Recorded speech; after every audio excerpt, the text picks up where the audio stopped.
Parce que l'autre de ce jour est déjà il y a quelques principes à observer. Premièrement, c'est que nous ne sommes pas autorisés à filmer. C'est-à-dire qu'il y a des photographes accrédités quant à ceux.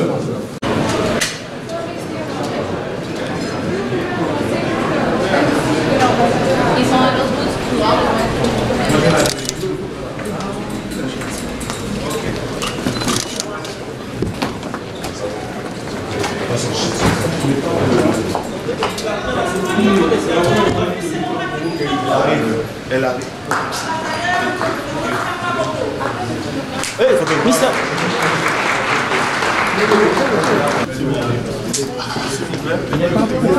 S'il vous plaît.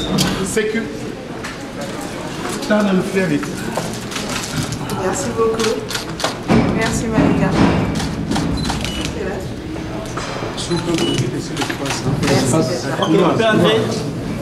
L'entrée de son excellence, Madame la Première ministre.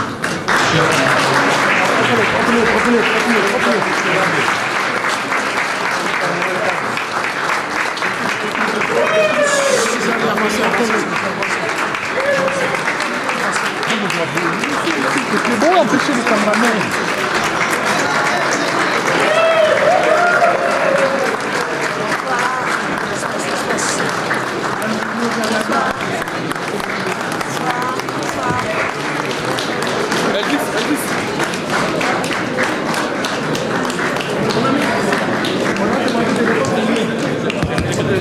Unis par le sang, unis par le sang, nous l'indépendance.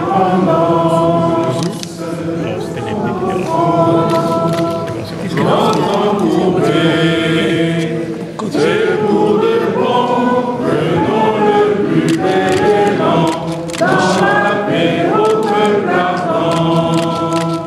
Par le labeur, nous bâtirons un pays plus beau qu'avant, dans la paix, citoyens. Entonner l'hymne sacré de notre solidarité. Fièrement saluer l'emblème d'or de notre souveraineté. Congo, notre béni, Congo, des aïeux, Congo, au pays, Congo, bien-aimé, Congo, nous peuplerons ton sol et nous assurerons ta grandeur. 30 juin au doux soleil, 30 juin du 30 juin, jour sacré soit le témoin, jour sacré de l'immortel, serment de liberté. Et nous léguons à notre prospérité pour toujours.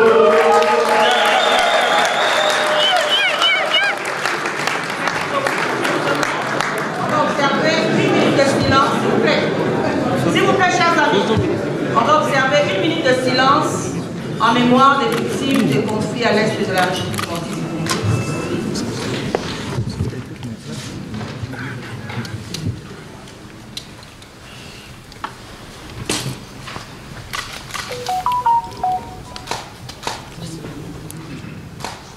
Merci beaucoup. Je vais passer maintenant la parole au ministre conseiller qui va nous donner les directives et les déroulements de la soirée. J'ai pris leurs excellences de s'asseoir.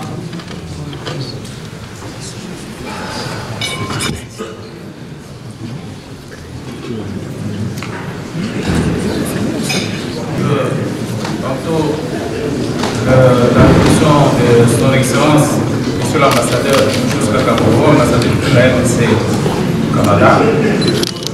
Après ça, il y aura quelques intervenants qui avaient déjà sollicité bien avant. Il est certes vrai que c'est pas tout le monde qui ne devra parler, mais les interventions vont intervenir pour des gens qui sont déjà désignés, qui se connaissent. Donc, ces gens-là ont sollicité bien avant. Il y a ceux qui ont sollicité après, et ça a été un peu difficile par rapport à l'agenda de son excellence. Donc, après ça, après ces interventions-là, il sera question de...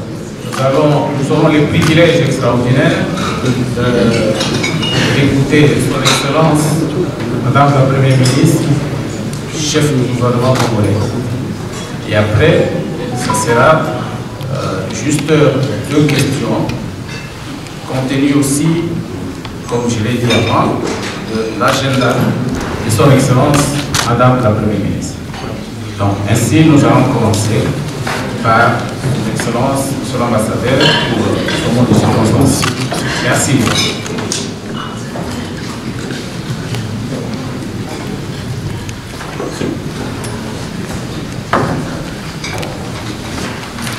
Micro.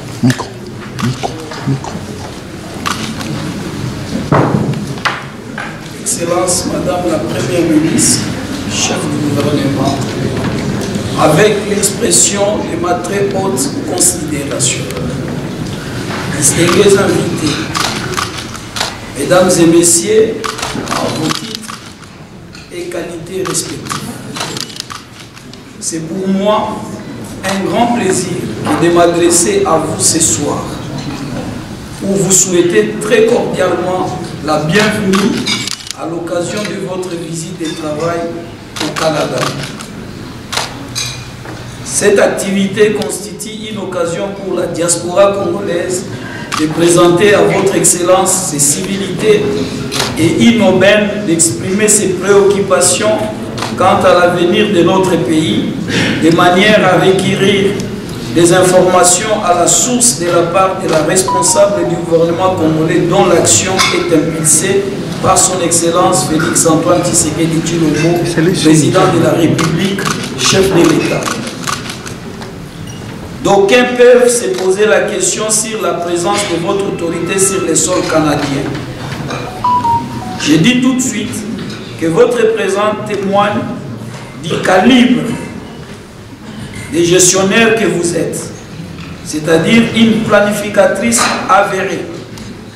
En effet, pour avoir dirigé de main de maître le ministère du plan de notre pays et un background robuste, vous vous êtes déplacé pour marquer votre présence au forum Afrique Accelerante Ottawa-Toronto, organisé par la Chambre de commerce Canada-Afrique, dans la vie d'entrevoir la possibilité de ramener des investissements en République démocratique du Congo qui se révèle un partenaire incontournable en Afrique. Excellence, Madame la Première ministre, avec l'expression de ma très haute considération, distingués invités, Mesdames et Messieurs, en vos titres et qualités respectifs, la présence de la diaspora congolaise à cette activité répond tout naturellement à la politique du chef de l'État d'impliquer cette diaspora dans tout ce qui concerne l'avenir de la République démocratique du Congo. C'est ici le lieu d'affirmer que cette occasion permettra aux représentants des différents secteurs d'activité d'intervenir en vue d'apporter tant soit peu la pierre à la construction de notre édifice qu'est la République démocratique du Congo. Il s'agit d'un motif de fierté et de satisfaction pour la diaspora congolaise qui ne se sent plus abandonnée. Excellence, Madame la Première ministre, chef du gouvernement, avec l'expression de ma très haute considération, distingués invités, mesdames et messieurs, à vos titres et qualités respectifs, loin d'être une occasion de long discours, je vous exhorte donc à l'unité et à la cohésion pour cimenter la fidélité à notre pays. Je vous remercie.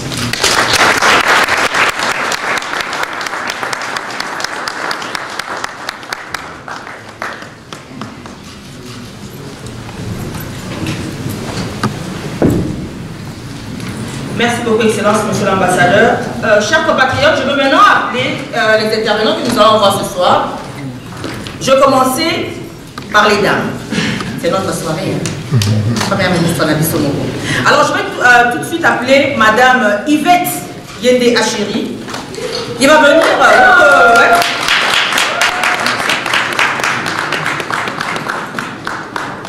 Mais vous êtes chiche en applaudissement, c'est pas possible.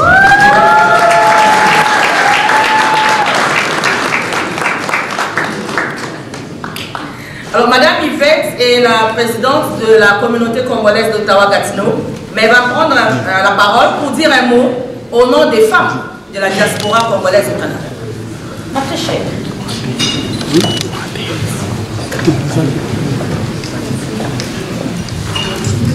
Distingués invités, Son Excellence, Madame la Première ministre, Monsieur l'Ambassadeur, chers amis membres de la communauté congolaise, c'est un honneur, en tant que femme, d'être ici ce soir pour souhaiter la bienvenue à Madame, et j'aime dire la première ministre de la République démocratique du Congo.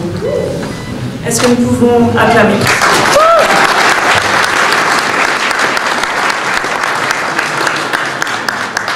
Je dis un honneur parce que après 32 ans, la communauté congolaise Ottawa-Gatineau a élu une femme à la tête de son conseil d'administration que j'ai l'honneur aujourd'hui de présider.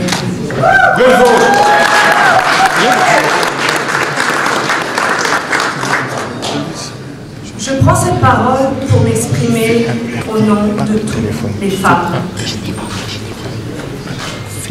Depuis plus de 23 ans, les femmes à l'Est, les jeunes filles, les bébés, les grands-mères, et j'en passe, n'ont eu cesse d'être utilisées comme des armes de guerre. La question est, jusqu'à quand? Jusqu'à quand ces femmes, ces enfants, nombreux qui sont orphelins aujourd'hui, jusqu'à quand la justice sera-t-elle faite pour elles? Au nom des femmes congolaises, Madame la Première ministre, je souhaiterais vous dire que les femmes congolaises, et vous le savez, sont des femmes qui sont résilientes. Les femmes congolaises sont des femmes qui sont fortes. Les femmes congolaises portent la nation. Et aujourd'hui, c'est un cri de cœur de vous demander de nous donner un espoir que demain sera meilleur qu'hier. Et à cette occasion, j'ai ici avec moi une insigne qui a été, sur lequel nous avons travaillé en 2014, le ruban d'espoir Femmes RDC, la couleur blanc pour moins la violence et les couleurs du drapeau du Congo, que je vais vous remettre en signe d'espoir à toutes les femmes congolaises, les jeunes filles et les enfants. Et nous espérons qu'après votre visite, nous allons voir un changement concret et durable.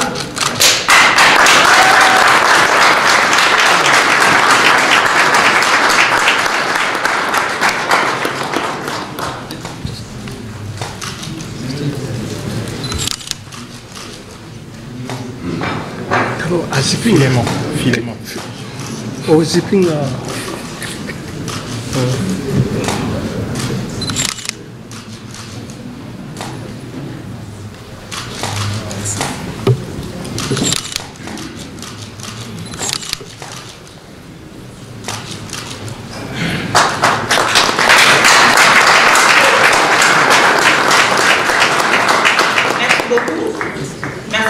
Nous allons alors appeler le représentant des étudiants. Vous savez qu'il y a une forte communauté des étudiants étrangers qui sont d'origine congolaise. Monsieur Ahmed est étudiant à l'université de Laval. Il est ambassadeur de la jeunesse congolaise au Canada. Il va prendre la parole. Venez ici. Il va prendre la parole au nom des étudiants.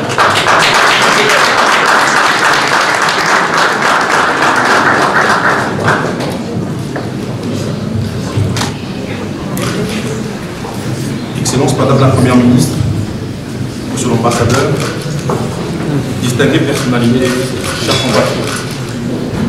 Je me présente devant vous en tant qu'ambassadeur de la jeunesse congolaise.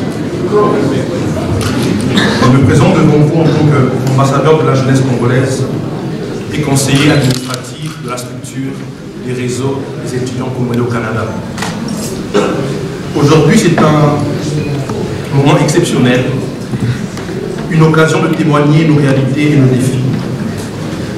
Votre présence ici, madame, est bien plus qu'un simple événement.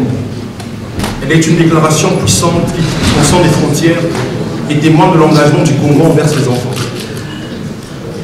Elle symbolise un Congo qui croit en sa jeunesse, en sa capacité et en sa force.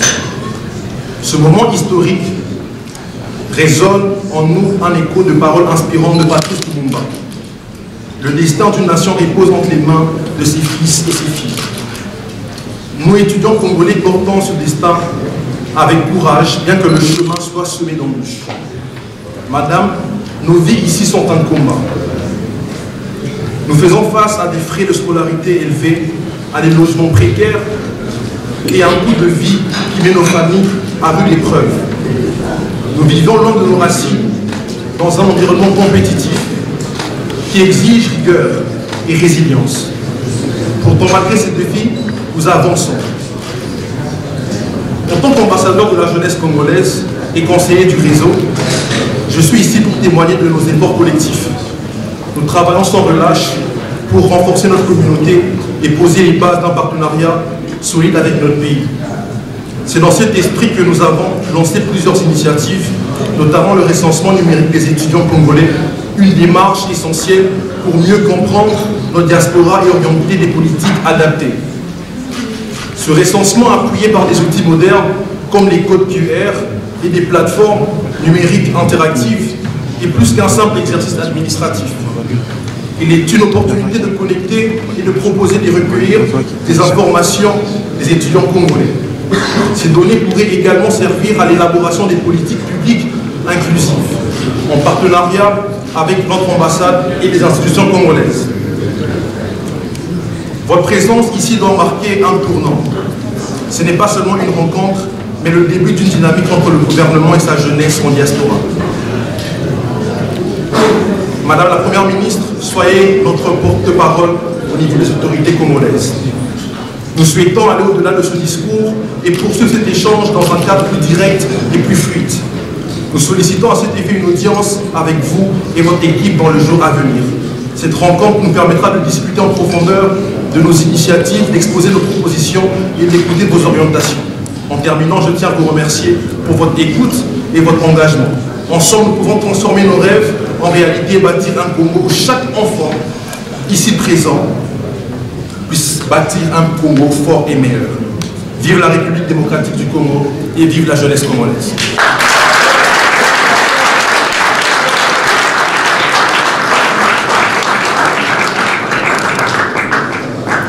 Merci. Ah, il est grand. Le micro m'échappait. Merci beaucoup, Armel. Alors, Excellence, Madame la Première ministre, la diaspora congolaise, elle est dynamique, variée, diversifiée. Je vais appeler le prochain intervenant, c'est une personne connue de la communauté congolaise à Ottawa-Gatineau, un jeune très dynamique, et très créatif parce qu'il dirige la toute récente structure qui a été mise sur pied, la communauté congolaise de la région de la capitale. Alors je vais appeler M. Raymond Kashiba qui va dire un mot.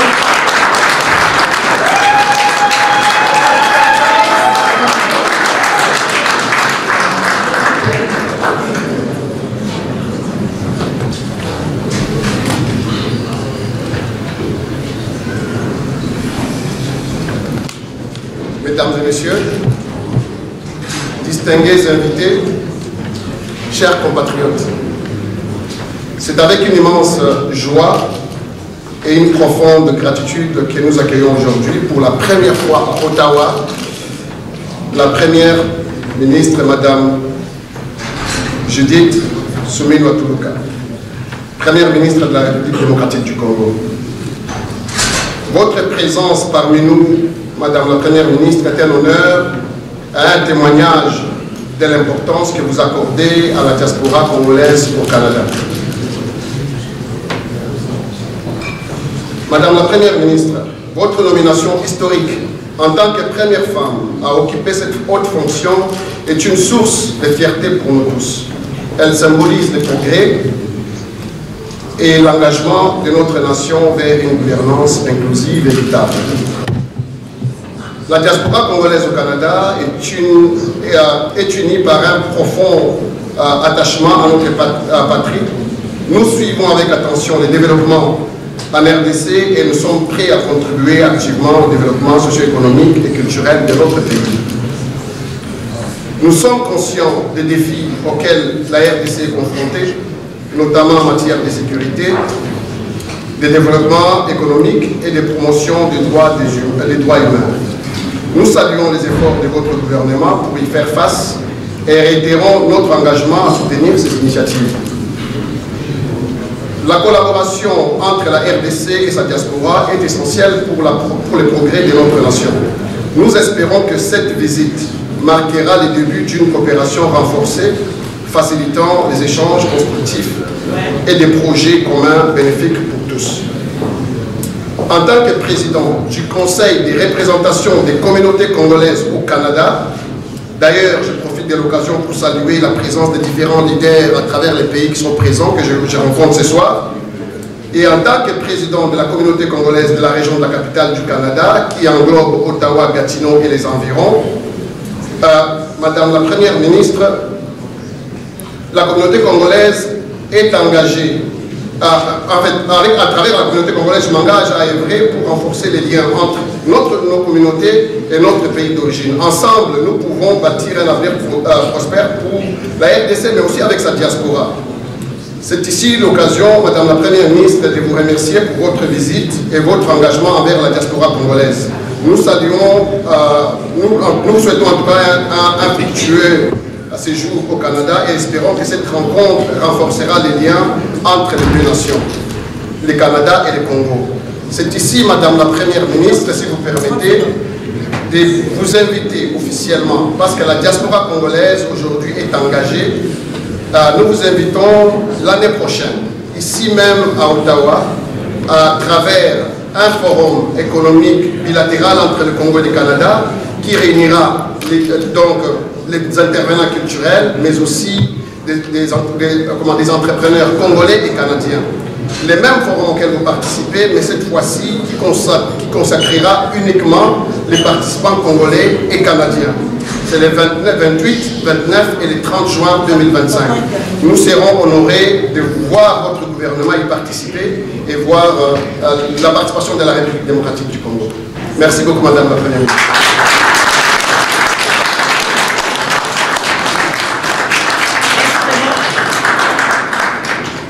Excellence, Madame la Première ministre, permettez-moi de vous appeler Maman Judith, comme chez vous. Vous pouvez être fière de votre diaspora.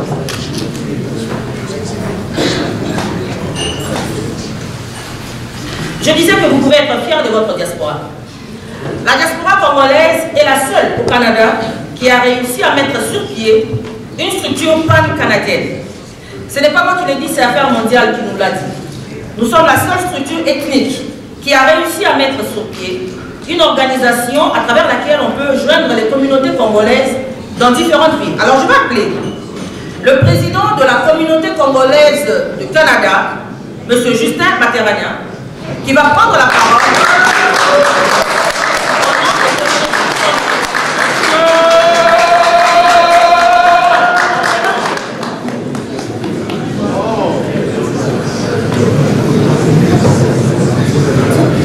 Merci beaucoup.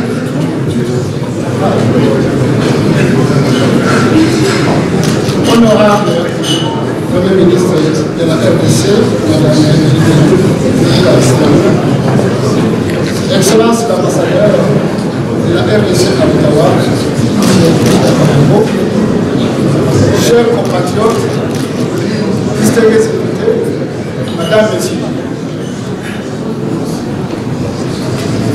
Permettez-moi, c'est d'abord un honneur et un privilège pour moi d'accueillir et de souhaiter aujourd'hui au nom de la communauté congolaise du Canada la bienvenue à la première ministre de la RDC au Canada.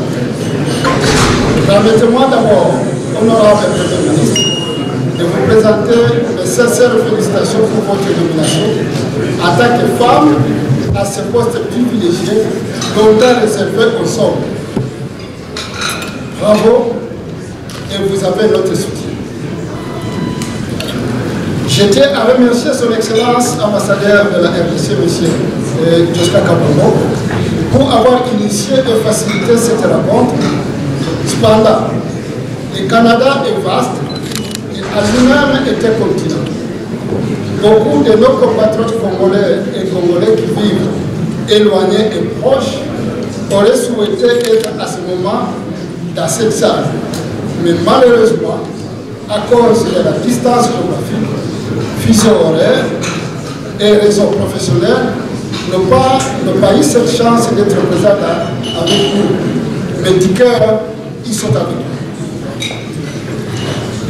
La communauté congolaise du Canada est une organisation pan-canadienne qui rassemble des Canadiens et des Canadiennes d'origine congolaise dans plus de 20 villes profondément attachées avec le pays d'origine, la République démocratique. La diaspora congolaise du Canada incarne la diversité, la richesse culturelle, unie par un désir commun de préserver nos racines en tant qu'être contribuable activement à la société canadienne.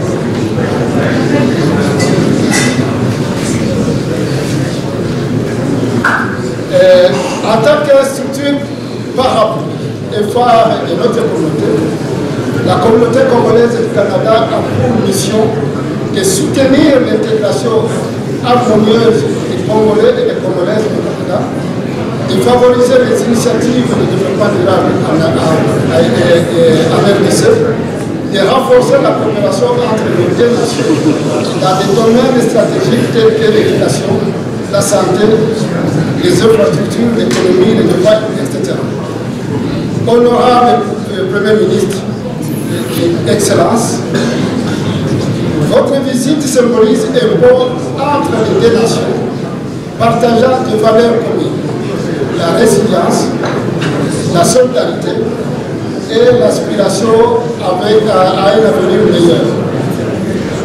Elle nous offre aujourd'hui une opportunité unique de discuter avec vous des défis auxquels la diaspora fait face, mais aussi de mettre à lumière son rôle en tant qu'ambassadeur ou en tant qu'ambassadrice de la RDC. À ce sens, nous espérons que cette rencontre permettra d'initier un dialogue et un échange constructif entre vous et nous. La communauté congolaise du Canada reste déterminée à jouer un rôle clé dans cette dynamique en tant qu'interlocuteur pour les institutions canadiennes et congolaises. Honorable Premier ministre, je termine en soulignant que votre leadership inspiré et nourrit notre engagement et œuvre pour un avenir où la RDC brillera encore plus fort sur la scène internationale grâce à votre leadership.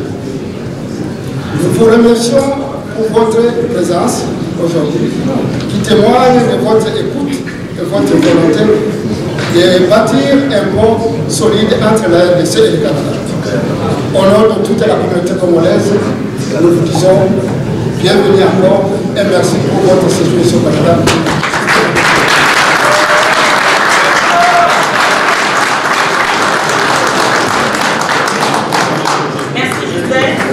Chers compatriotes, j'ai l'impression que vous avez planifié un coup contre moi. Je viens de dire à son Excellence, Madame la Première ministre, qu'elle peut être fière de sa diaspora. Mais voici que vous parlez pendant que quelqu'un parle. À mon avis, vous devez vous en douter. Non, on ne va pas faire ça. On ne va pas faire ça. Chers amis, on va respecter la Première ministre et on va suivre le protocole. Alors, je vais vous demander, pendant qu'une personne parle, j'ai besoin du silence, s'il vous plaît. S'il vous plaît, on va accorder à la Première ministre un bon accueil, comme ça elle sera motivée à venir la prochaine fois. Aïe, bah, le Canada, c'est du bon.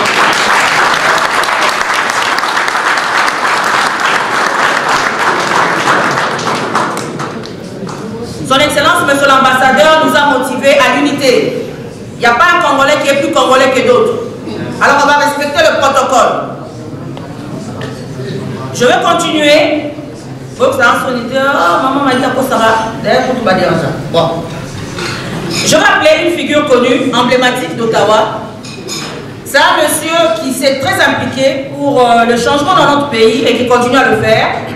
Il va parler au nom des partis politiques de la RDC qui sont représentés ici. Alors sans plus tarder, je vais appeler, cher confrère, Maître François Kassenda.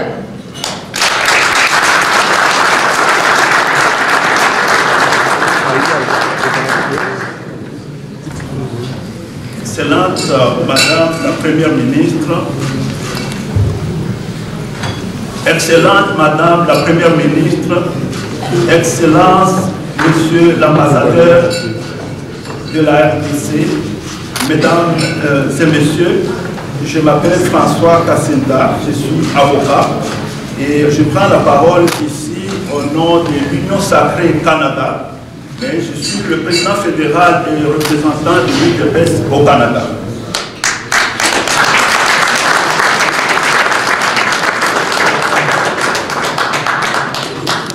Aujourd'hui, c'est une rencontre de famille entre le peuple congolais du Canada et sa première ministre, femme.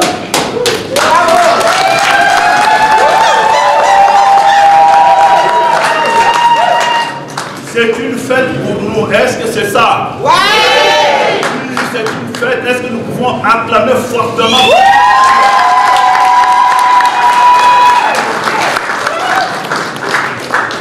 Madame la Première ministre, j'ai dit merci à Dieu pour nous avoir permis de vous avoir ce soir dans cette salle. C'est vraiment un grand rendez-vous pour nous les Congolais du Canada parce que c'est une occasion pour nous, l'occasion du peuple congolais du Canada de causer avec sa première ministre. Nous aurons définitivement, vous aurez la chance de causer avec votre peuple qui est ici devant vous. Et moi, j'aurai deux choses à vous demander. Mais avant que je passe à ces deux choses-là, j'aimerais vous présenter ici. Hier soir à l'aéroport, il y a eu une équipe, le comité d'accueil, qui est venu vous accueillir à l'aéroport. Nous avons ici dans la salle Jean-Emmanuel Ganoutema, coordonnateur du comité d'accueil.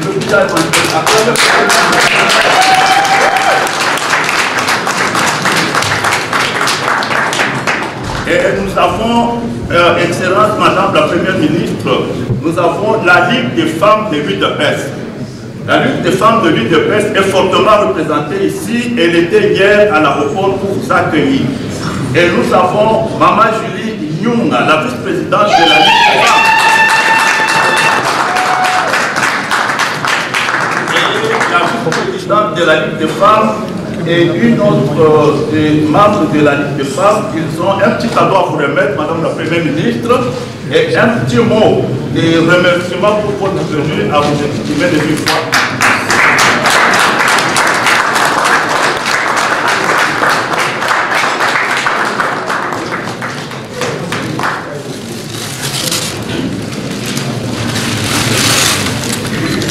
Je suis l'artiste Pierre Zimbabwe. Je suis en train de promouvoir notre art congolais ici. Alors, j'ai fait ça. Ça, c'est le président. Ça, c'est toi, madame la première ministre. Vous avez tenu quelque chose comme aiguille pour faire reconstruire encore notre pays.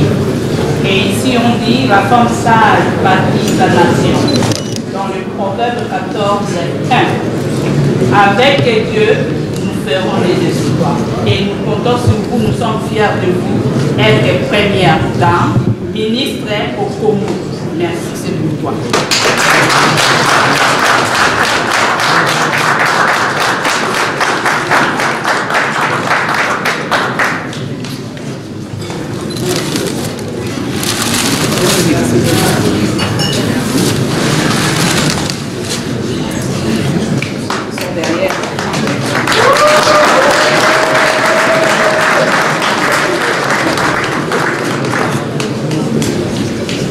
Merci beaucoup, Excellence, Madame la Première Ministre.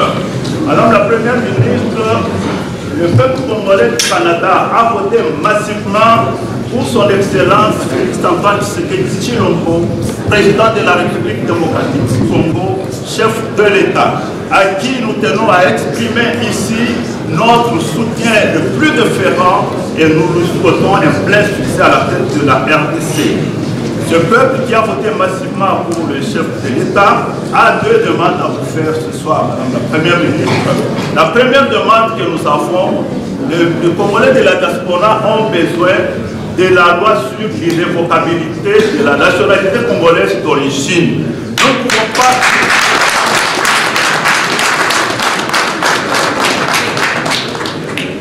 Nous aurons à vous donner la proposition de loi déjà élaborée à l'occasion d'une autre session que nous pourrions nous apporter. Mais nous l'annonçons aujourd'hui pour le peuple qui est dans la salle. Les Congolais sont nombreux à l'extérieur du Congo, ils ont des talents, ils ont des moyens. Dans la salle ici où nous sommes avec vous, à ma droite, nous avons des VIP. Nous avons des VIP qui sont là à ma droite, des gens qui ont beaucoup investi ici. Et ils sont avec moi. Donc, mettez-vous debout, s'il vous plaît.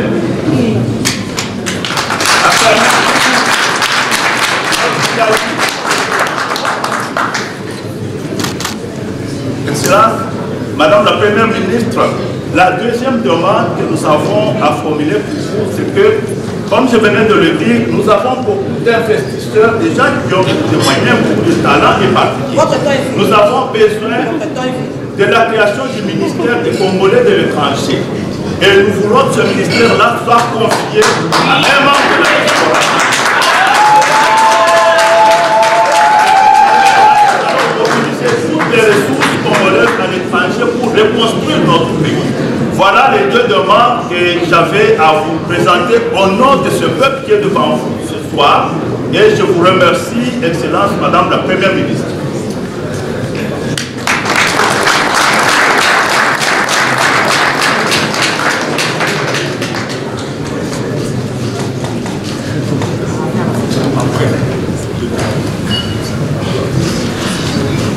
Merci beaucoup. Juste une information, tous les intervenants ne partez pas parce que lors de la séance photo, nous avons un ordre qui va être suivi pour la photo des familles.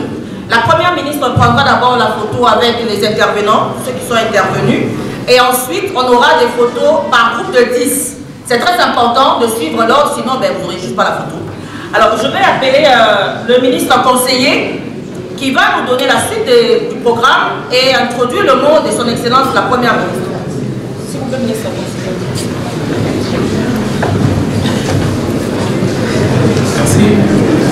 Nous sommes arrivés à un moment crucial maintenant de notre activité et nous aurons l'avantage et le privilège extraordinaire de suivre le mot de son Excellence Madame la Première Ministre, chef du gouvernement congolais.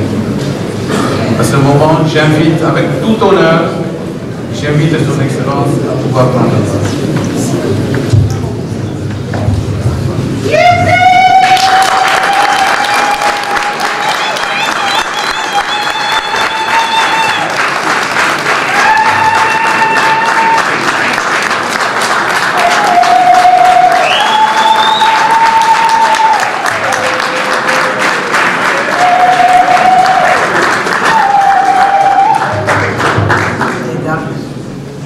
Est-ce que vous m'entendez dans le fond? Non. Il y a un problème avec le micro, je crois. Comme ça, vous m'entendez? Oui. Ok. Voilà, quand même la Ligue. Ma papa, ma maman, ma déco. Ma déco nana, la République démocratique du Congo. Votez. Votez, Pinonioso. Asepeli ndenge nazokuta na bino. Nayebi que ndenge boza awa, otiki makambo na bino ebele ya kosala, bouti ba bisika ebele, mais eza esengo mpo na nga que bondimi oya awa tokuta na lelo. C'est vrai que ndenge toza bato quelques personnes nde balobi bino nyonso tout moyen boloba eza te parce que temps eza mokuse. Mais pour la raison qui Likaboya, tout y a la poudre, surtout parce que dans les amouquets, la Komaki, lobby de Poutou, mercredi, la Zozoka. Dans les a vraiment bouquet, mais pour Nanga, chaque fois que nous avons un déplacement à l'étranger, il faut absolument la poudre à la diaspora congolaise. Et ça, il y a parce que binon de vos vitrines na biso bana. Et ce qui est le but que toi qui peux piloter, ça veut dire que tous les sont présents dans les balles d'année. Bon côté.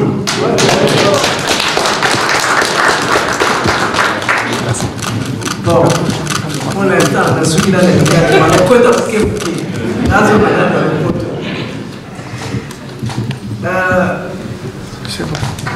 C'est important pour moi de pouvoir transmettre ce type de message à toute la communauté congolaise. Vous le savez, et cela a été dit, Son Excellence, M.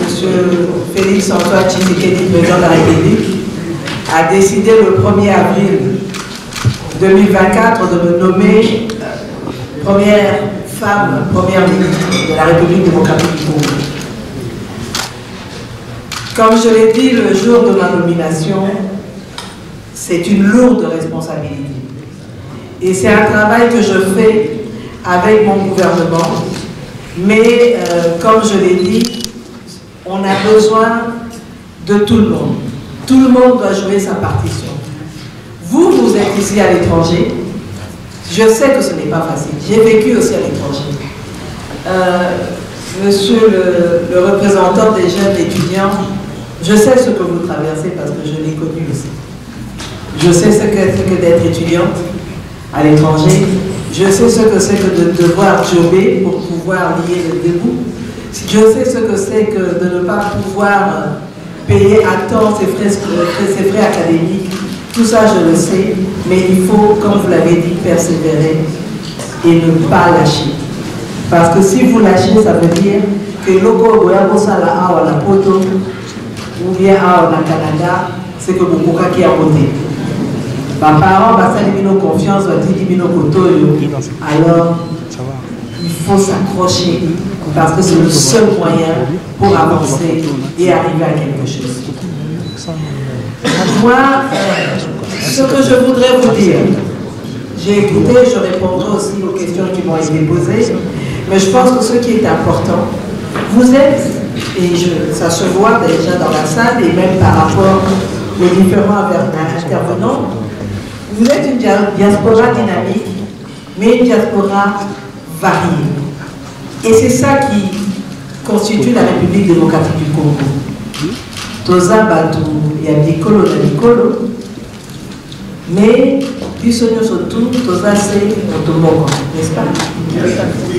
Nous sommes tous des Congolais, quel que soit Eloko et Tokomi Lelo, nationalité autosuite de l'eau, au bino de ce tourner goza, bamisous batateka, congolais, bamisous bakoma canadien, mais eloko ezo sangisa biso, eloko ezo kanabiso eza bolingo ya mboka na biso, bolingo ya République démocratique du Congo, n'est-ce pas? Alors, si nous parlons de l'amour de notre pays, nous devons avant tout être un. C'est ça qui est important. Nous devons avant tout nous respecter les uns les autres et nous respecter dans notre diversité. Et nous devons aussi, avant tout, quelles que soient les difficultés, donner une image positive de notre pays. Vous ne pouvez pas vous rendre compte ce que ça peut être important de donner cette image positive. Parce que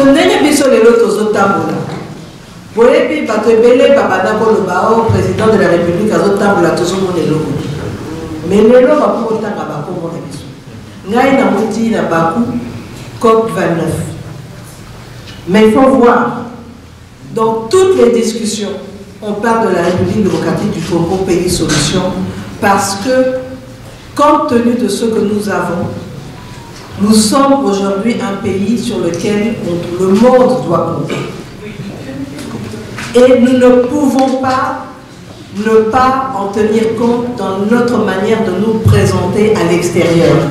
Et à partir du moment où nous parlons positivement de notre pays, ça veut dire que les gens vont commencer à se demander mais qu'est-ce qui se passe là-bas et comment on peut le regarder. Nous avons nos problèmes. Et le premier des problèmes, c'est vrai, c'est cette guerre à l'est de notre pays. Cette guerre qui est menée par notre voisin, le Rwanda, ou je dirais plutôt le président Kagame, parce que nous ne pouvons pas dire que les Rwandais sont nos ennemis, mais nous avons un voisin, un président voisin, qui aujourd'hui a décidé, pour des raisons qui ne le concernent que lui, de nous faire la guerre, et il le fait malheureusement avec certains Congolais, les supplétifs du M23. Moi, chaque fois, je me pose la question de savoir qu'est-ce qui peut justifier, comme cela a été dit ici, que nous ayons des femmes, nos mamans, nos sœurs, nos filles, nos enfants violés, tués. Qu'est-ce qui peut justifier cela?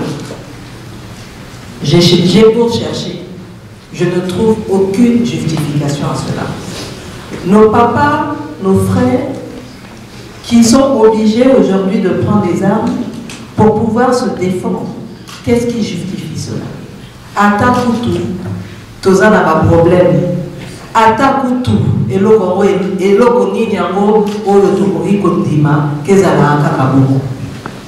Je pense qu'aujourd'hui, il est plus que temps que chacun où il se trouve puisse porter la République démocratique du Congo et puisse défendre ce pays. Et pour le défendre, ce n'est pas seulement en critiquant, mais c'est aussi en parlant d'un côté positif. Parce que malgré tous ces problèmes, nous sommes encore là. Malgré tous nos problèmes, nous sommes encore un pays qui compte. Parce que sinon, si nous ne comptions pas, si nos ressources n'intéressaient personne, nous ne serons pas confrontés à tout cela, n'est-ce pas? Et c'est ça qu'il faut retenir. Maintenant, c'est sûr que nous avons des contraintes.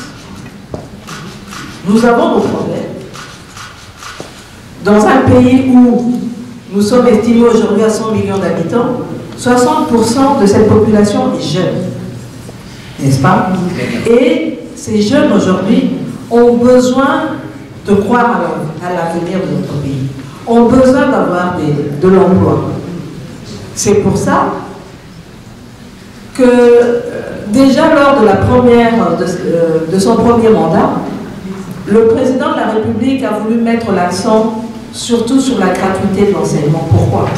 Parce que c'est cette jeunesse qui est l'avenir de demain que nous devons absolument éduquer. Et si nous n'arrivons pas à l'éduquer, ça veut dire que les autres hommes, jeune et bébé, mais ceux qui lobby, on arrive à l'université on arrive à créer aussi, c'est pas seulement l'université, mais avoir une éducation technique et professionnelle adéquate par rapport aux nécessités de développement de notre pays. Parce que c'est ça qui est important aujourd'hui. Et c'est pour ça que le président met en avant cette nécessité de gratuité de l'enseignement. Maintenant, c'est vrai, tout n'est pas parfait. Ceux qui te le disent que Macabou se trouve, ils sont parfaits dans le cours. Tout n'est pas parfait, mais quand on voit le papillon il est beau, n'est-ce pas? Mais l'air à Batarazala, Azanene. Il y a un peu de Azanene. Ata Tolia Kamo Toligaru, Tolia, Bizo, Toligaru, so Tali Ata Pede le Nérito, n'est-ce pas? Mais malé, mais Azo Bourwana, qui a encore un papillon au Yakitoko. Et c'est ça qu'on veut faire de la République démocratique du Congo. Et pour ça, c'est vrai, il va falloir petit à petit avancer. Je peux vous garantir, quand j'étais ministre du Plan, j'étais ministre d'État en charge du Plan, je suis partie à l'intérieur du pays. Vous ne pouvez pas vous imaginer dans un coin où les enfants, c'est vrai, un peu partout dans le pays, il y a des enfants qui vivent, qui étudient sous l'arbre, qui étudient dans des classes qui tiennent à peine debout. Mais vous pouvez imaginer que si dans ces écoles, dans ces lieux, grâce par exemple au programme de développement local des 145 territoires, où on a déjà pu terminer de construire des écoles, que dans ces endroits-là, ils arrivent à avoir une école pour ces enfants, je pense que c'est un changement que les gens commencent à voir. Moi, j'ai été dans des endroits, du Congo, du Bengue ou ailleurs, où les gens me disent, maman, Bali Bosso, oh, la moni, au Kondia, Télémélama, bébé. Tata, moi, tu as eu ce cas, dit, papa, la reste, quand on a une liberté que les gens ont dit, photo de la première ministre, il y a la République démocratique du Congo. Mais d'ici, quand on a la Komaki, il y a des sous-pépés, ministre, des sous-pépés, parce que tu dis que le développement est un peu à la base. Pendant longtemps, on a essayé de faire le développement à partir de Kinshasa. Et on s'est rendu compte que ce n'était pas, le président lui-même l'a dit, que ce n'était pas la meilleure option. La meilleure option, c'est de s'assurer qu'on commence le développement à la base. Maintenant, c'est sûr, nous avons un déficit d'infrastructure. Nous n'avons pas nécessairement de route partout. Nous n'avons pas d'énergie partout.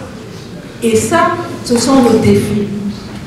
Nous n'avons pas d'accès à l'eau potable partout. Mais aujourd'hui, ces défis-là sont ce qui est notre force. Parce que quand aujourd'hui, par exemple, dans le programme d'action du gouvernement sur base duquel nous avons été investis, mon gouvernement et moi, nous avons parlé de transformation de l'économie et de création d'emplois. Mais c'est justement ces défis-là, cette recherche d'avoir des routes, cette recherche d'avoir de l'énergie qui va permettre aux investisseurs du secteur privé, investisseurs nationaux comme étrangers, de pouvoir travailler pour qu'on ait des routes à travers des partenariats publics-privés, qu'on ait de l'énergie, qu'on ait de l'accès à l'eau. Donc tous ces défis-là sont aujourd'hui des entreprises potentielles pour pouvoir créer de l'emploi. Le gouvernement va faire sa part, bien entendu, et nous avons déjà commencé, nous continuons. C'est un processus, mais nous devons compter sur tout le monde.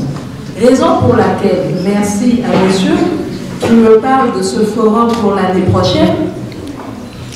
Et c'est ça que nous attendons de la diaspora.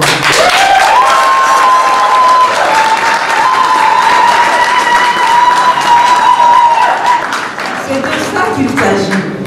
Vous, diaspora, vous connaissez les problèmes qu'il y a que nous avons chez nous au pays. Mais vous pouvez jouer votre partition en réunissant des investisseurs pour pouvoir venir investir chez nous. Maintenant, nous, en tant que gouvernement, nous devons jouer notre part en améliorant le climat des affaires, en donnant une sécurité judiciaire pour ces investisseurs-là. Et c'est le travail que nous sommes en train de faire. Et donc, certains peuvent voir le verre à moitié vide. Moi, je préfère voir le verre à moitié plein. Et je sais qu'on va y aller.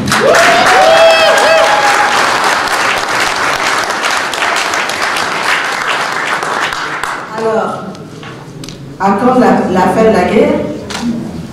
Je pense que si ça ne dépendait que de notre président de la République, là, on arrêterait la guerre.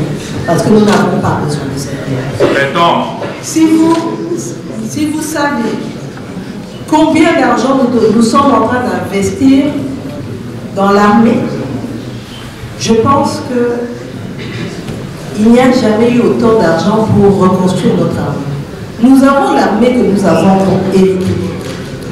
Et nous devons faire avec cette armée-là. Et nous ne pouvons pas la changer du jour au lendemain. Il y a besoin de beaucoup d'investissements. Et c'est ce qui est en train d'être fait. C'est vrai, cet argent, si je pouvais l'avoir pour le mettre uniquement dans les secteurs sociaux, aujourd'hui, nous serons déjà loin. Mais ça fait 30 ans que ça dure. Et il était important aussi, et c'est pour ça que chaque fois qu'on sort ou qu'on aille, on parle de cette guerre, parce que c'est important que le monde sache ce qui se passe en République démocratique du Congo, à l'est de notre pays. C'est important qu'on le sache, parce que c'est le seul moyen que nous avons aujourd'hui pour éradiquer le mal. C'est vrai. Nous disons, nous faisons la guerre parce que nous sommes attaqués, mais nous sommes un peuple de paix. Raison pour laquelle le président de la République et tout le gouvernement, nous continuons aussi à discuter dans le processus de paix dans les palais diplomatiques pour assurer que, en même temps que nos combattants tiennent sur le terrain, mais qu'on puisse aussi continuer les discussions d'un point de vue diplomatique. Ce n'est pas facile, bien sûr. Ce n'est pas facile parce que nous n'avons pas en face de nous nécessairement des gens qui sont honnêtes. Mais il est important de continuer cette discussion, de ne pas lâcher de ce côté-là pour justement montrer notre bonne foi. Au-delà de ça, je prends juste un exemple. Certains disent: ah mais oui, mais pourquoi vous n'attaquez pas? Pourquoi vous n'interdisez pas le survol, par exemple, de l'espace aérien? Mais est-ce que vous savez, et ça, demandez à tous nos frères et sœurs qui viennent du Nord Kivu, géographiquement, naturellement, pour pouvoir atterrir à Goma, vous devez survoler l'espace aérien rwandais, malheureusement. On n'a pas le choix. On ne le fait pas par gaieté de cœur. On le fait parce que nous n'avons pas le choix. Et c'est pour ça que de la même manière, moi j'ai encore parlé à des jeunes qui étaient à la COP 29, qui venaient justement du Nord Kivu et du Sud Kivu et du Kivu. Et je leur demandais, mais vous, comment vous vivez, particulièrement ceux qui sont à Goma? Si aujourd'hui nous fermons complètement les frontières, qu'est-ce qui va se passer?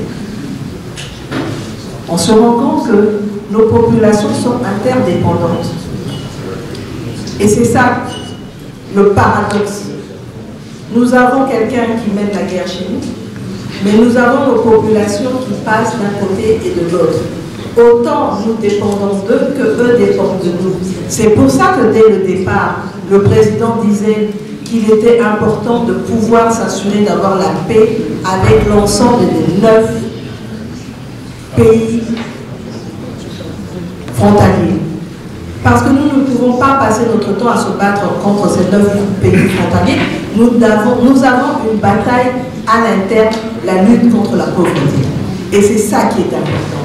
Pour l'instant, vu qu'il y en a un qui a décidé de faire la guerre, nous n'avons pas le choix, nous nous investissons dans ça.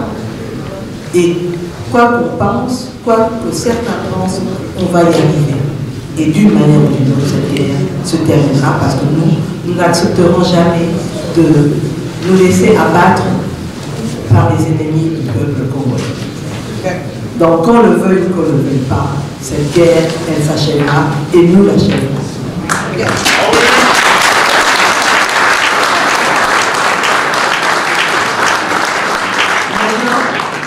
cela a été dit aussi par les intervenants, nous avons une population qui est résiliente. Nous avons des femmes résilientes. L'un de mes premiers, dès que j'ai été nommée première ministre, la première chose que j'ai faite, c'est d'aller à l'est du pays. Parce que je pensais que c'était important de donner ce message d'espoir à nos populations meurtries, aux populations déplacées. J'ai été dans l'un des sites de déplacés, d'ailleurs le site qui avait été bombardé par l'armée rwandaise. Mais qu'est-ce que j'ai vu?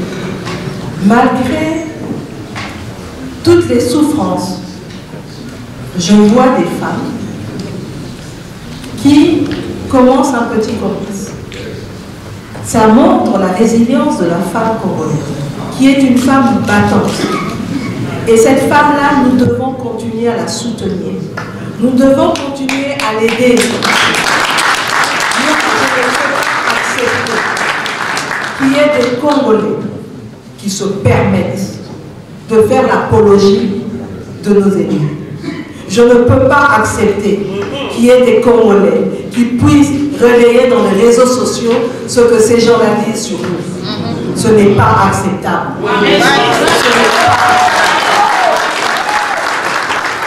En tant que Congolais, nous devons défendre notre patrie envers et contre tous. Nous ne pouvons pas accepter que certains puissent utiliser nos frères, nos sœurs contre nous-mêmes. Ce n'est pas acceptable. Et si nous sommes des Congolais, nous devons lever le front, mais nous devons le lever pour nous Congolais et pas baisser devant nos ennemis, n'est-ce pas?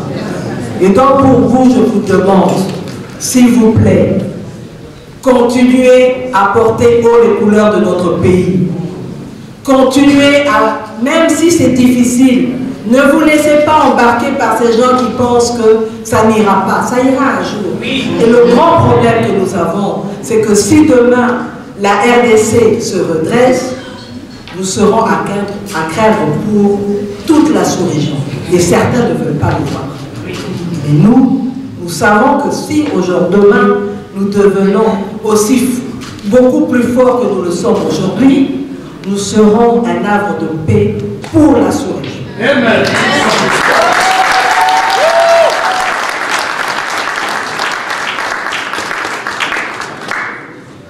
Alors, je voudrais saluer l'initiative de nos jeunes étudiants de pouvoir identifier chaque étudiant. C'est important, pourquoi?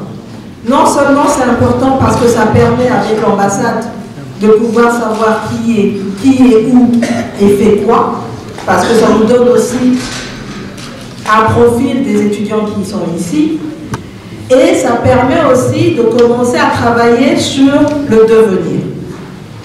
Nous sommes dans on a dit, on a besoin de créer des emplois, mais ces emplois-là, aujourd'hui, on recherche aussi un certain nombre de compétences, et c'est ça qui nous bloque aussi parfois dans le développement.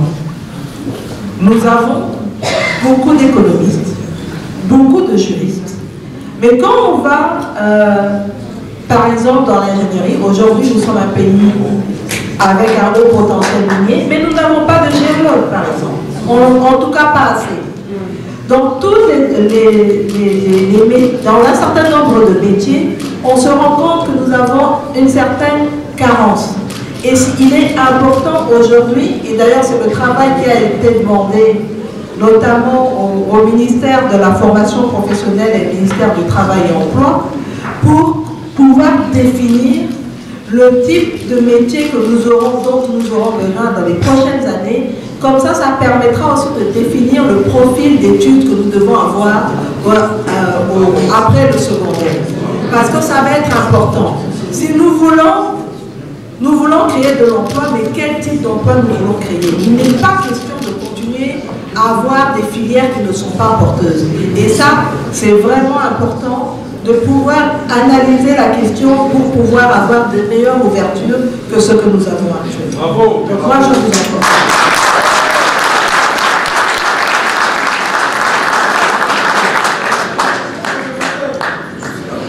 Alors, je ne voudrais pas aller sur des polémiques, mais Maître Kassé, quand vous me dites que vous voulez une loi sur l'irrévocabilité de la nationalité congolaise d'origine, vous savez ce qui est inscrit dans notre constitution. Et vous savez que le seul moyen de le faire, c'est de réviser certaines choses.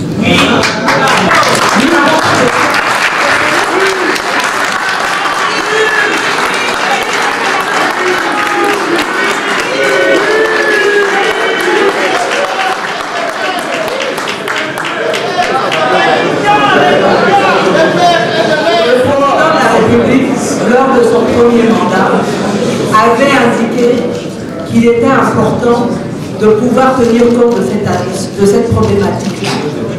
Parce que tout Congolais d'origine, quelle que soit sa nationalité actuelle, il garde son esprit chez nous, n'est-ce pas?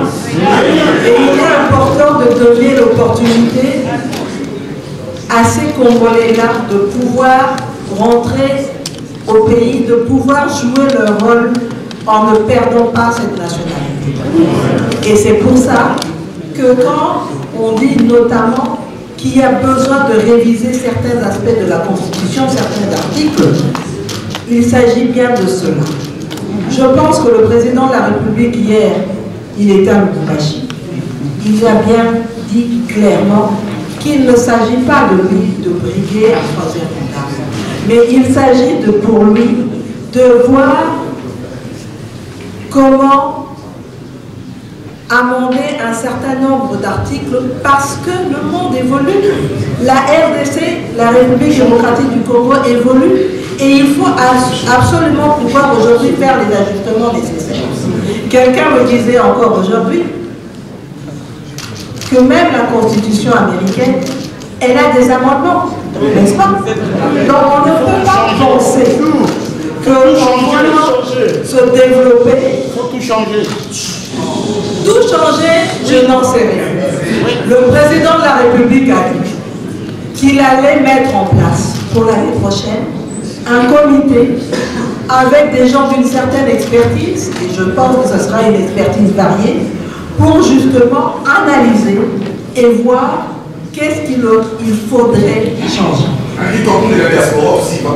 Il n'y a pas de problème. Il faut juste prendre un échantillon.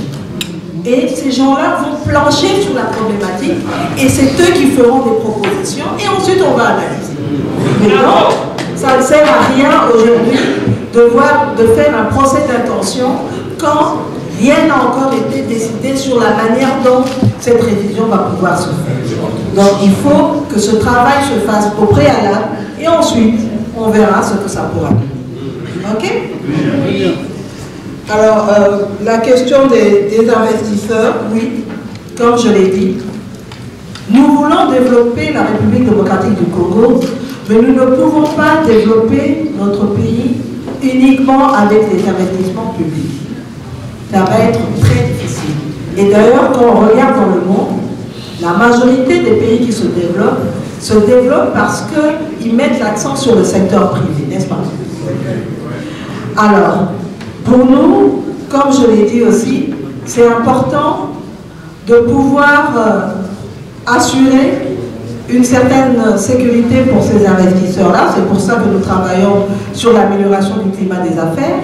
Et nous allons continuer ce qui a été fait. D'ailleurs, pour vous dire, le président, au niveau de son cabinet, la présidence, il a une cellule climat des affaires. Moi, au niveau de mon cabinet à la primature, j'ai un conseiller principal avec un collège qui travaille sur l'amélioration du climat des affaires. Le ministère du Plan est le ministère de tutelle qui porte cette problématique et qui a notamment l'Agence nationale pour la promotion des investissements. Donc nous avons aujourd'hui mis en place toute une panoplie de mesures.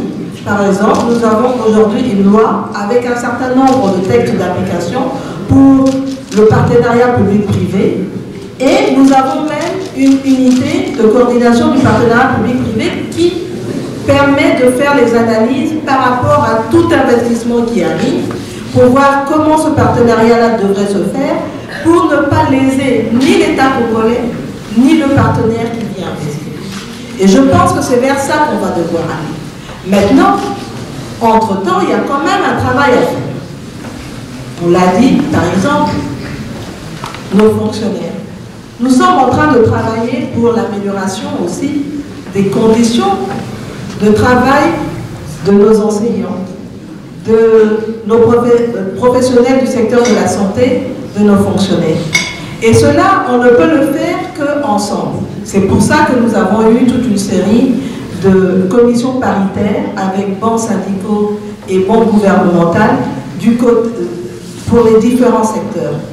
Là, actuellement, d'ailleurs, à Kinshasa, On en est maintenant après l'enseignement, après la santé, après l'éducation supérieure.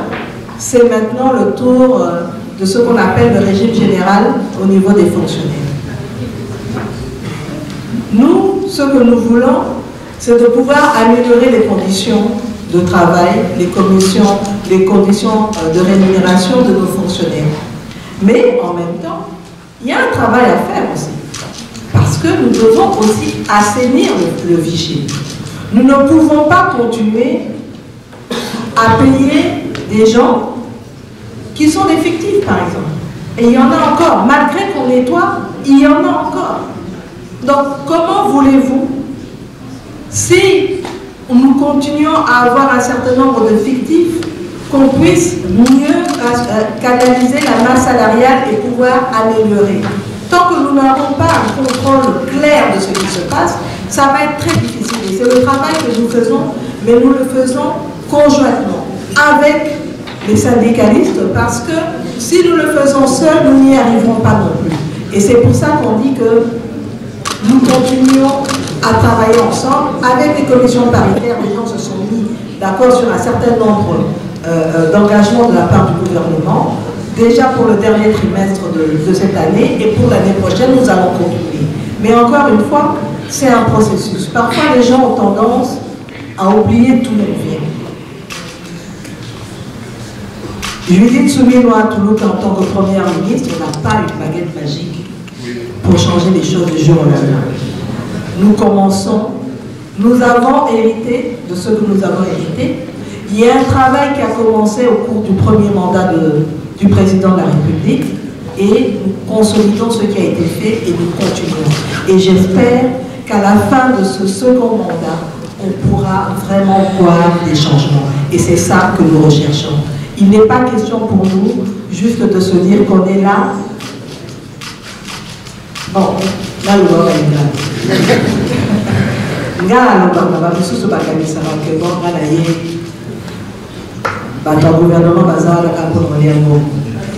Vous savez, même voyager, ce n'est pas quelque chose de facile.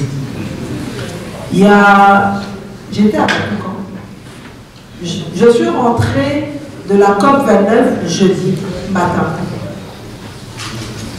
Je n'ai pas eu le temps de rentrer chez moi à la maison. Je suis allée directement au bureau, j'ai pris ma douche dans le bureau, j'ai commencé les réunions jusqu'au soir. Vendredi, conseil des ministres, samedi, je suis dans l'avion, je viens ici.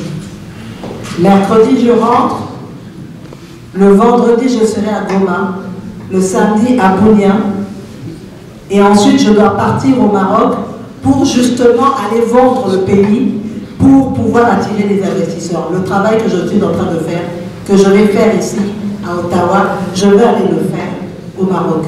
Quand je vais quitter là-bas, je vais aller au Tanganyika, à Kalemi. Puis j'irai à ici. Vous pensez que c'est une partie de plaisir? Non, je délègue. Ne vous inquiétez pas. Je délègue. Mais il y a des choses qu'il faut faire. Et ce n'est pas une partie de plaisir. Avant d'entrer au gouvernement, j'étais fonctionnaire international dans une organisation internationale. Je prenais des vacances. Maintenant, je peux plus. Pour le moment, en tout cas, je n'en ai pas encore pris. Et peut-être que les gens ne se rendent pas compte que c'est un sacerdoce. Et c'est ça qui est important. Nous sommes ici pas pour nous faire plaisir, mais nous sommes là pour la population congolaise. Et que les gens le veuillent ou pas, c'est ça mon intérêt. Moi, je travaille pour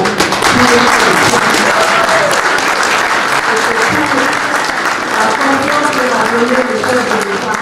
Je ne voudrais pas qu'ils se disent demain qu'il s'est trompé. Non, je suis là pour avoir des résultats. Et j'espère avoir ces résultats avec l'aide.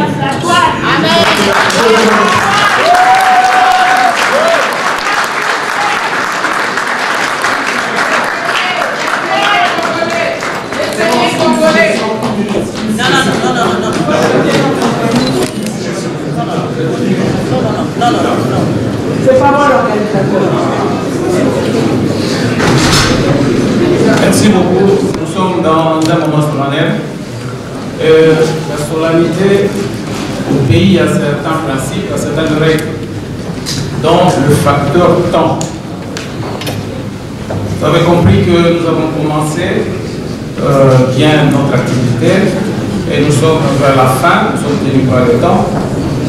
Je ne voudrais pas que vous puissiez nous en tenir rigueur, parce que la séance qui était prévue pour des questions ne pourra plus avoir lieu compte tenu de ces facteurs temps qui nous manquent.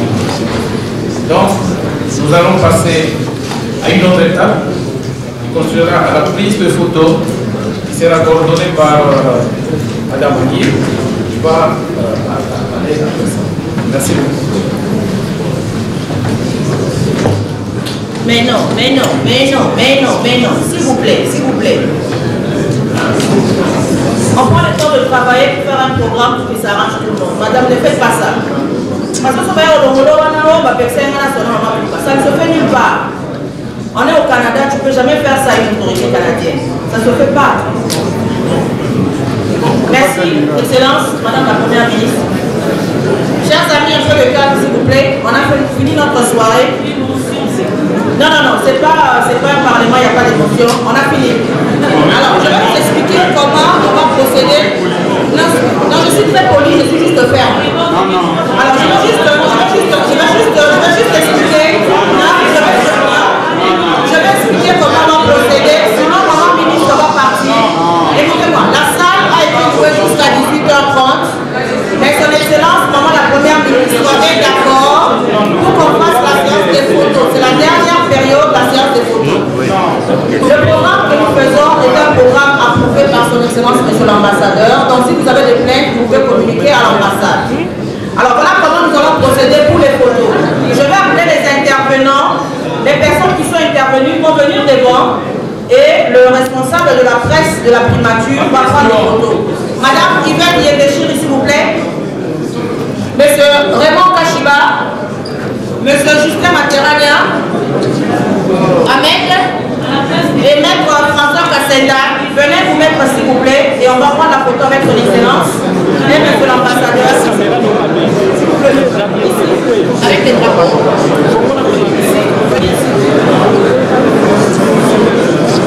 On a retiré le micro là avant.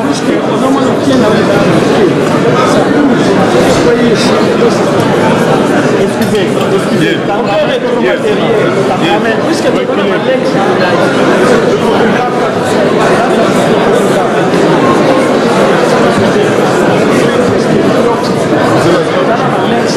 S'il vous plaît, tout ce qu'elle n'a pas photographe, plus de 8 secondes, nous allons dire qu'il n'y a pas photographe. Donc on répond, parce que pour ça, la maquinelle est toujours à la soutane. Et ça veut dire qu'on va perdre du temps et bientôt on va nous demander de libérer la salle. Pour ça, ou bien, on va là, calme, 2-3 personnes vont poser ma question, là pour répondre et plutôt libérer ça. D'accord? Avant le bac, il y a une motion, on va motion, après on va 2 personnes et puis ok.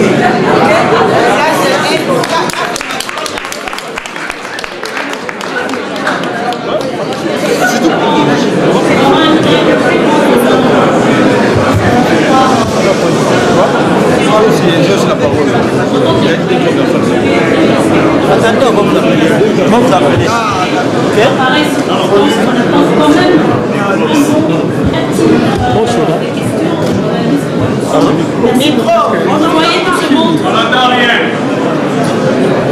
Micro. Vous voyez tout ce monde réuni parce qu'il y a un souci, il y a des préoccupations. Et nous avons l'occasion de vous apporter. Voilà pourquoi nous profitons de cette occasion pour vous poser nos questions. Nous savons que ce n'est pas forcément qui nous répondre, mais en ce moment, si vous êtes pratiquement dans le parc, nous avons énormément de questions. Vous avez répondu sur la question de la nation. Et sur la question du changement de constitution, de la révision de la constitution, vous avez essayé de sur la question de tous les Congolais qui veulent aller implanter des entreprises au Congo. Nous avons énormément de personnes ici qui peuvent aller dire, vous semblez tourner vers les institutions étrangères, que faire des des investisseurs congolais qui peuvent aller au Congo pour implanter des entreprises au Congo. Nous n'avons pas un plan de soutien pour ça. Voilà, au niveau de la douane, par exemple, dans la pratique, madame la Première ministre, dans la pratique, au niveau de la douane, nous sommes les plus compliqués. On favorise les Indiens, les Thaïlandais, les Libanais, les Chinois, qui ont des faveurs par rapport à nous, Congolais, les régimes congolais. Nous ne sommes pas en mesure d'apporter chez nous. Il y a des questions liées au trafic, l'embouteillage. Nous regardons les images. La ville de Kinshasa ne peut pas bouger, il n'y a pas de route. Comment quelqu'un peut aller investir et la circulation ne marche pas? Ma question c'est ça mes questions. C'est ça mes questions. Mes questions c'est justement, bon, nous avons des inquiétudes par rapport à ça. Nous regardons les images à la télévision et nous réfléchissons, nous disons comment je peux aller sur place, m'installer sur place dans ces conditions. Je sais que ce n'est pas, ça ne relève pas strictement de votre essor. Est-ce qu'il y a un plan d'urbanisme par rapport à ça? Est-ce qu'il y a un plan établi pour que les Congolais qui décident d'aller investir au pays, que ces Congolais-là se sentent à l'aise et qu'il n'y ait pas la préoccupation de perdre leur argent, par exemple? Il y a des ministres qui avaient dit qu'on devait, au début de ce mandat, on a appris que chaque ministère devait rendre compte à chaque 3 mois. Nous n'avons pas cette prévision. Nous ne voyons aucune prévision.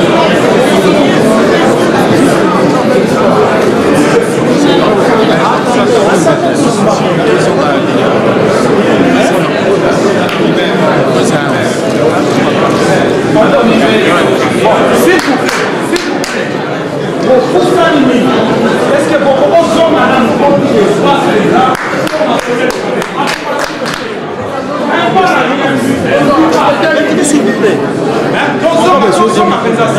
s'il vous plaît. S'il vous plaît.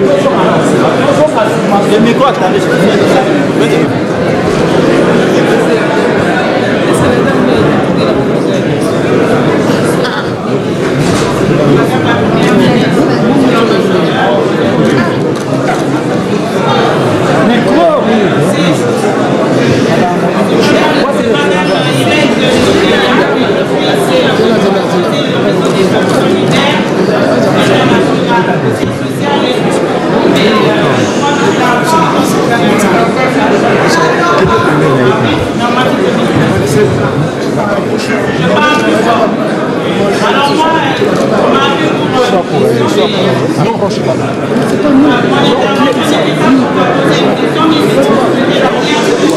Et vous remercier d'avoir de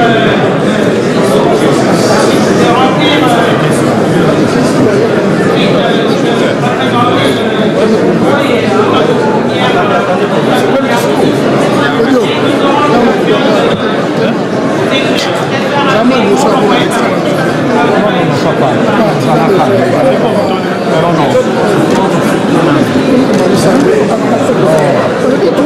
Excellence Madame la Première ministre, j'ai eu l'autorisation du ministre conseiller. J'avais une question qui a été annulée, mais je vais la poser. Au nom des professionnels, des femmes professionnelles du Canada, moi ce mec m'a dit, je suis avocate au barreau du Québec, je suis la présidente de la communauté congolaise de Montréal. Ce n'est pas une question, c'est une proposition. Il y a un changement que nous allons suggérer à votre gouvernement dans le plan des investissements. Le plan des investissements considère les fonds étrangers de la même façon. Ça veut dire quand moi je viens avec de l'argent, je suis traité sur le même pied d'égalité que les étrangers parce que c'est dans la loi. Alors nous allons vous proposer de remettre à cela pour favoriser que les Congolais aillent investir en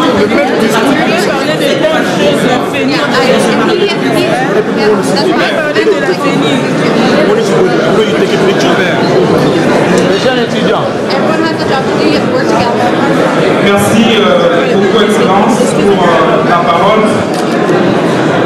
Je pense que ma question, je vais diriger ça dans le sens de faire une demande au nom de toute la jeunesse congolaise. Excellence, Madame la Première ministre, j'ai comme l'impression que les gens qui sont ici dans la salle oublient que nous avons comme notre Jésus qui peut trouver la solution à nos problèmes. La diaspora congolaise du Canada, Excellence, n'est pas qu'elle élite, nous avons également beaucoup de défis à surmonter. Toutes les communautés que vous avez mis défiler ici, il n'y a pas d'une communauté qui ont ne fût qu'un bureau ici. Ça veut dire que le défi est déjà très grand. La jeunesse congolaise qui va ici, ou d'autres personnes Excellence, vivent dans des conditions selon lesquelles certains étudiants n'ont pas d'abri ici. Certains jeunes manquent même un endroit où aller déposer leurs plaintes. Alors, si vous pouvez, Excellence, avec tous les respects, essayez au moins de voir. Les Canadiens ont une circonscription aujourd'hui, et lorsque nous votons pour les chefs de l'État, que vous puissiez au moins comprendre que nous n'avons pas seulement des devoirs vis-à-vis du pays, mais nous avons également des droits. Si vous pouvez essayer de voir au moins dans toutes les grandes villes, si le gouvernement peut essayer d'établir ne fût qu'un bureau qui va permettre à la jeunesse ou à la diaspora, car tout le monde que nous avons un problème, que nous puissions aller là-bas, parce que les structures électroniques, les structures communautaires électroniques n'arrivent pas à nous aider. S'il vous plaît, chers amis, je ne suis pas ici à la quête de la notoriété. Je pose des questions à l'excellence parce que nous avons presque tout dit, mais personne n'a dit les défis, les difficultés dont nous sommes victimes ici. Donc, s'il vous plaît, parlez-moi. Pour finir, excellence, je suis étudiant et je suis ressortissant de la RDC. Il y a beaucoup de défis au sein de l'enseignement, excellence. Si vous pouvez essayer au moins de voir la façon dont vous pouvez organiser les étages au niveau de l'enseignement.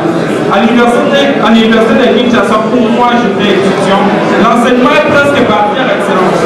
La majorité des gens qui sont professeurs sont aujourd'hui députés et les autres sont ministres. Et ils sont en train de privilégier beaucoup plus leurs fonctions au sein du gouvernement et ils abandonnent l'enseignement. À l'université de Kinshasa, les chefs de promotion. Si c'est pas du Kinshasa. Merci.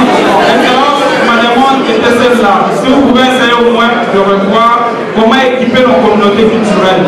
L'ambassade est là, l'ambassade nous aide, mais seul avec l'ambassade, ça ne va pas suffire parce que les autres sont très loin. Le Canada est tellement vaste que nous avons besoin de représentations culturelles bien structurées. Merci.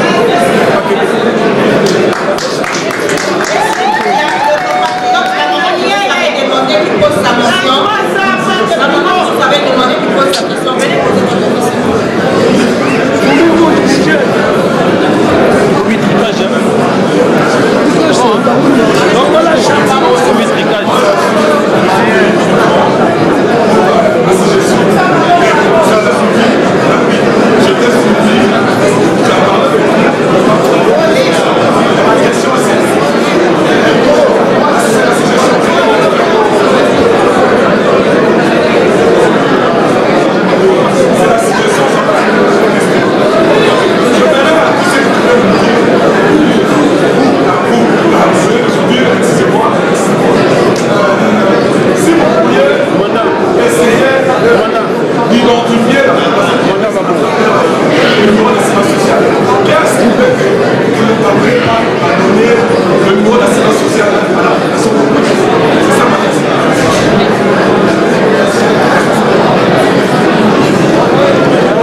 d'investissement pour les nationaux. Je pense que quand je vous ai parlé, j'ai bien dit investisseurs nationaux et étrangers.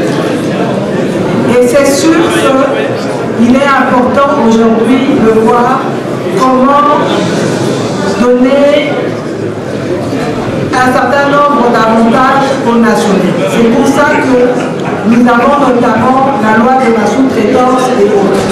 Ce n'est pas pour rien. Maintenant, l'autre chose, c'est que celui qui veut investir doit aussi se donner comme obligation de connaître les règles, procédures et lois auxquelles il va devoir être confronté. Au niveau des investissements, c'est vrai, vous pouvez obtenir un certain nombre de facilités. L'Agence nationale de promotion de l'investissement est là pour ça. De la même manière qu'on peut avoir un certain nombre d'exonérations. Mais il faut aussi suivre le processus. Moi, j'ai été ministre du Plan, où j'ai vu des demandes arriver. La personne me dit, écoutez, les effets sont arrivés, sont au bord de ma table, j'ai besoin d'une exonération. I'm sorry. Même ici, avant de commencer quelque chose, vous le planifiez. Vous ne pouvez pas vouloir quelque chose quand vous êtes déjà à la douane. Il y a un processus, ça prend du temps. Donc c'est ça aussi pour lequel il va falloir que vous puissiez avoir aussi cette habitude d'aller poser des questions, notamment à travers Internet sur l'Agence nationale de promotion des investissements, par exemple. Mais ce que Madame l'avocate a dit est important. Nous sommes aussi dans un processus pour revisiter le code des investissements. Et peut-être que là aussi, on aurait besoin d'aller voir comment on peut donner un statut particulier aux investisseurs nationaux d'origine congolaise. Comme ça pourrait faciliter la tâche. Ça serait une réponse. Maintenant, bien sûr que nous avons mis en place une politique nationale d'urbanisation. On est en train de finaliser ça. D'ailleurs, il y a des travaux qui ont été lancés il y a 2 mois et demi par rapport à ça. Si on prend juste l'exemple des problèmes d'embouteillage et de bouchons, ce n'est pas une problématique uniquement pour les investisseurs qui sont ici, même pour tous les Congolais, tous les Quinois qui vivent au quotidien.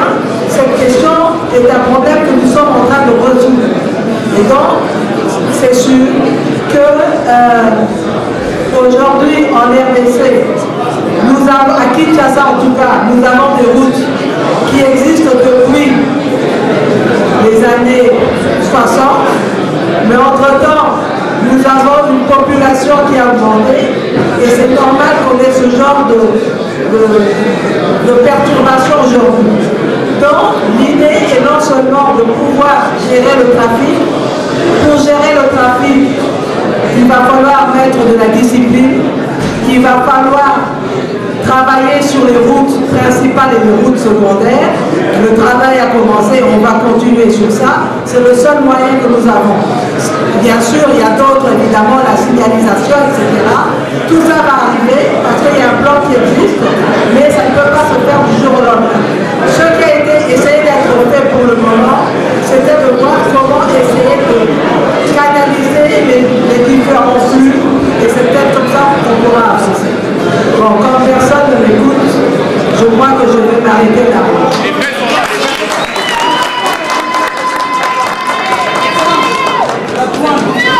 Il n'y a pas de machine aux affaires étrangères. Comment? Ils sont avec nous ici, ils payent 1500 dollars. Nous, pour les donner, ils vont donner 7500 plus. C'est ça que je suis en train de dire. Attendez. Donc, comparaison des paris. Voilà. Comparaison des paris. C'est vrai, ils ont peut-être pris des décisions à un moment donné. Ces décisions n'ont pas encore été peut-être prises chez nous. C'est pour ça, comme disait madame, dans le code des investissements, qu'on est dans un processus de révision, c'est peut-être là-bas qu'il va falloir voir comment régler ce genre de questions. Mais vous ne pouvez pas aujourd'hui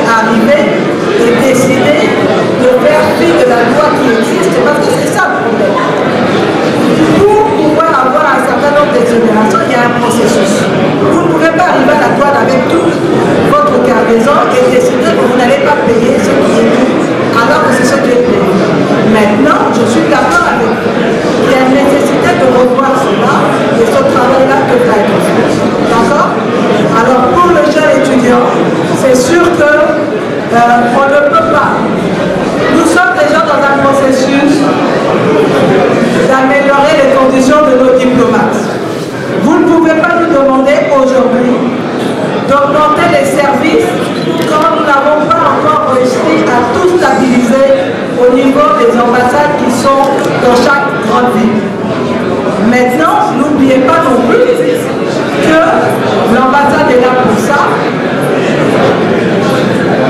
Il y a possibilité dans un pays comme le Canada d'utiliser Internet pour pouvoir répondre à un certain nombre de problématiques. Donc, il faudra utiliser justement les mécanismes, les outils que nous donne cet Internet-là pour pouvoir avancer. Et si vous demandez aujourd'hui de pouvoir avoir une représentation partout, ça veut dire qu'il y a une augmentation de frais, de dépenses auxquelles il va falloir faire face. Donc on ne peut pas demander une chose et son contraire au même moment. Donc on comprend qu'il y a un besoin. L'ambassade est là pour pouvoir arriver à ça et on va pouvoir évoluer. Merci.